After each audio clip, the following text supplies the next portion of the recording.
In the last video, I shared the 8-day progress of my Walstad aquarium. Today, I'll take you through the latest updates and show how things have evolved. Grab a coffee, sit back, and enjoy.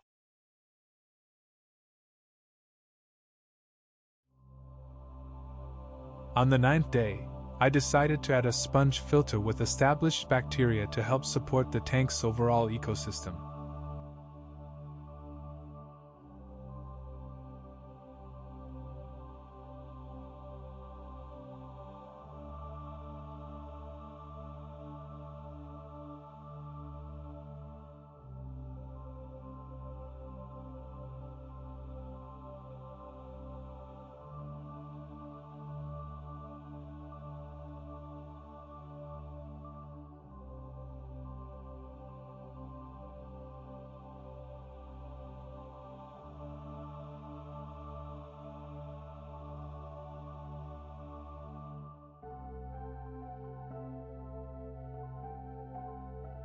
Shortly after, the shrimp started munching on the filter, enjoying the biofilm and particles that had built up on it.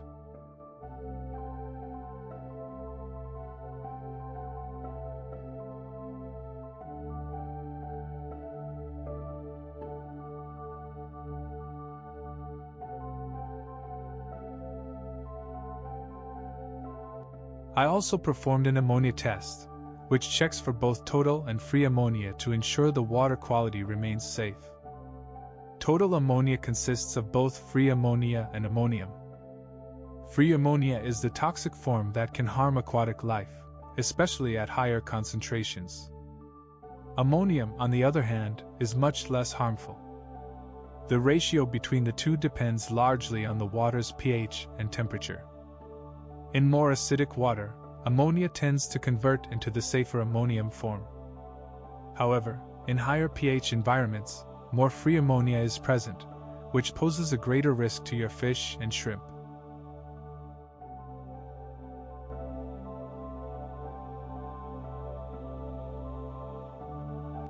After 15 minutes, I got the results: no free ammonia, but there was some ammonium present. I'll continue monitoring the water regularly to see if anything changes. If ammonium levels reach a critical point, I'll have to do a water change. Hopefully, it won't come to that.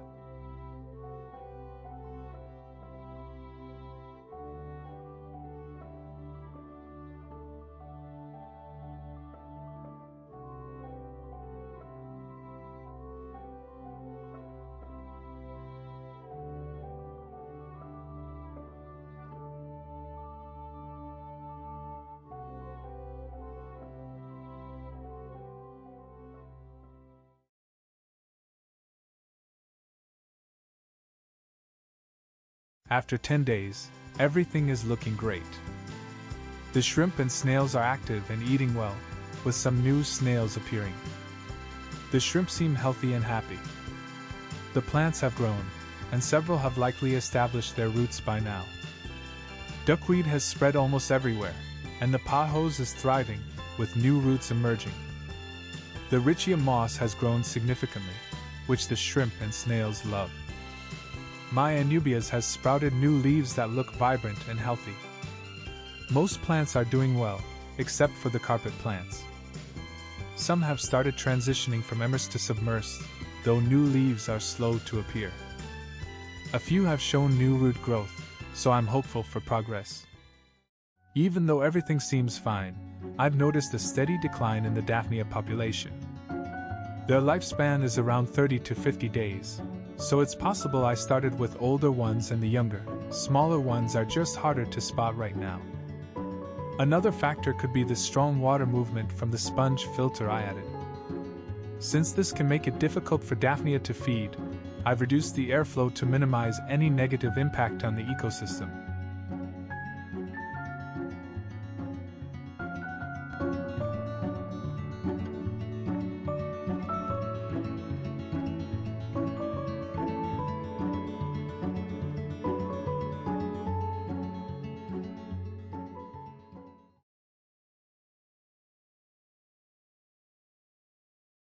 In the following days, I managed to catch a few baby shrimp from my older Walstad tank.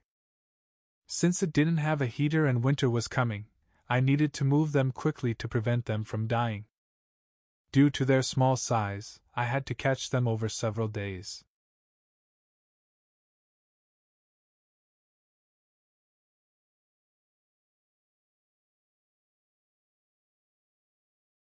A few days after adding the new shrimp to the tank, I noticed an empty shell, which shouldn't have been empty. My Yoda snail, also known as a great pond snail, had left its shell. At first, I wasn't sure why this happened, so I did some research. Snails rely on a muscle called the columellar muscle, which anchors their body to the shell. If this muscle becomes damaged, snails can detach from their shells, which is usually fatal. The causes for this include old age, copper poisoning, parasites or infections, or poor water conditions. I immediately tested the water, and all my parameters were good. Nitrate, nitrite, and ammonia were at 0 ppm, and both KH and GH were within the proper range for snails. I didn't test for copper, but if there had been copper contamination, my shrimp and other snails would have been affected by now. Parasites or infections seemed unlikely too, as none of my other tanks showed any similar issues. In the end, I concluded that old age was the most probable cause. The snail likely came to me as an adult, with only a short time left. I had it for about 6 months, and during that time, it lived a normal life. When a snail leaves its shell, there's little that can be done. I could either let it pass naturally or perform euthanasia. I chose to euthanize it, as other snails had started to eat it, and with its organs exposed, it might have been suffering. I won't show this part for obvious reasons. Afterward, I reflected on the cycle of life. There was nothing I could do to save it, but its death now serves a purpose. It has become a source of nutrients for one of my plants, and its shell will provide calcium for the remaining shrimp and snails.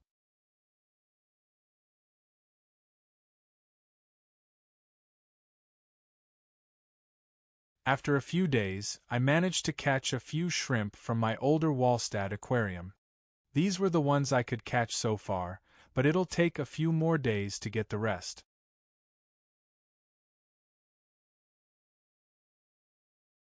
Some plants have grown, so I trimmed and relocated a few.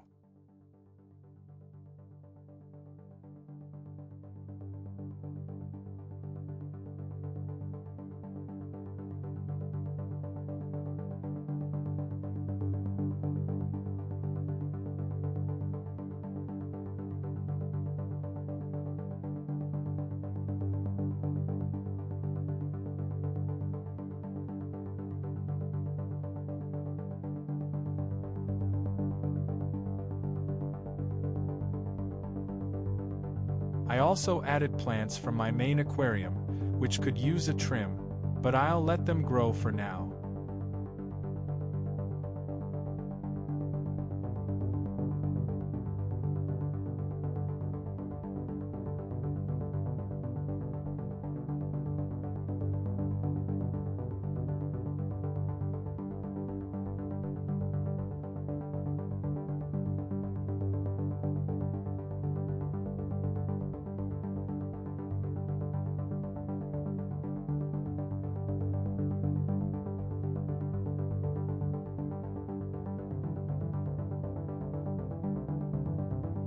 I'm holding off on trimming all the plants because I'm planning to redo my main aquarium. I'll let them grow for now until I have all the materials ready for the overhaul.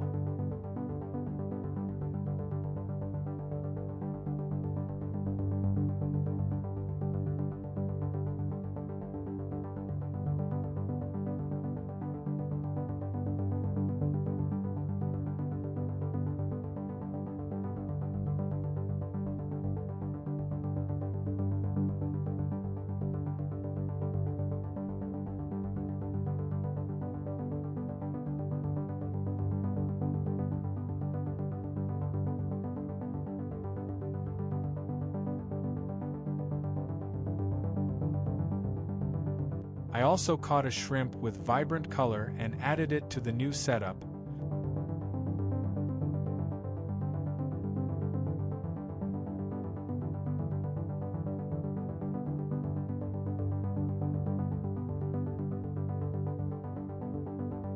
I began drip acclimating the new shrimp and then planted the recent trimmings, keeping the original plant layout intact.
On day 19, I introduced a nerite snail, concerned that my assassin snails might harm it in the main tank.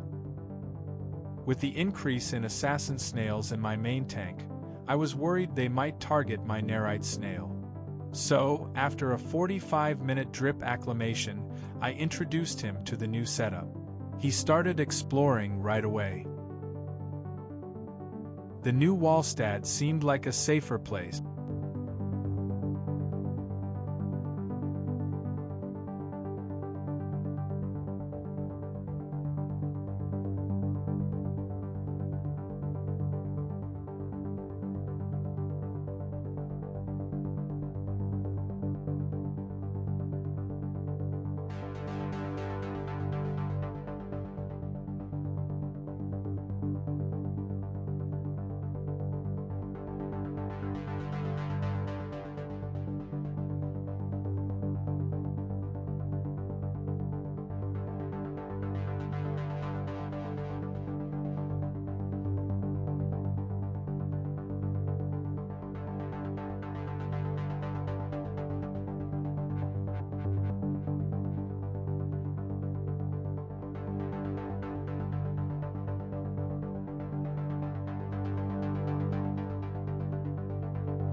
I felt something was missing, so I added driftwood, which looked good once positioned.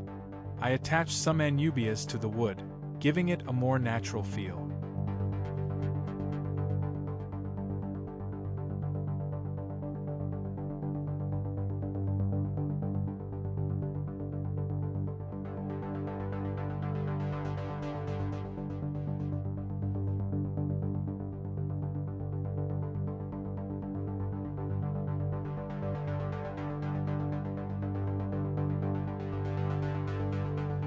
To prevent anaerobic pockets, I used lighter driftwood and will monitor it closely.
Today was a big milestone, time to add fish.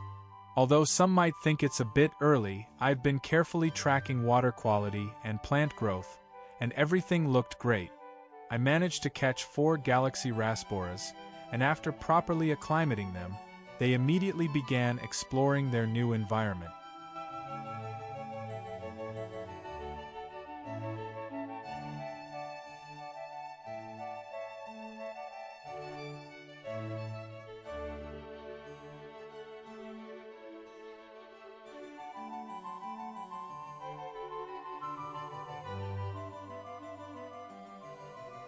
It didn't take long for them to settle in and feel at home.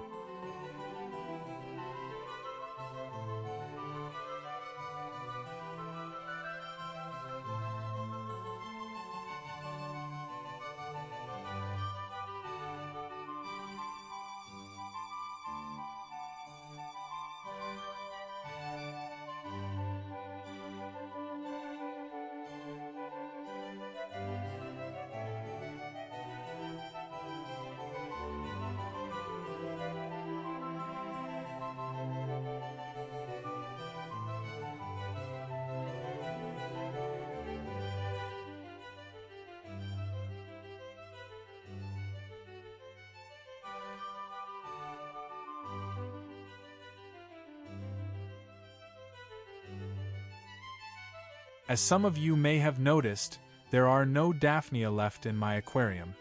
Unfortunately, I wasn't able to get them to reproduce successfully. I fed them a few times, but it likely wasn't enough to sustain the population. Over the next few days, I'll try adding more Daphnia and feeding them more consistently to see if I can encourage their population to thrive again.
If you've made it this far, please subscribe and let me know your thoughts in the comments.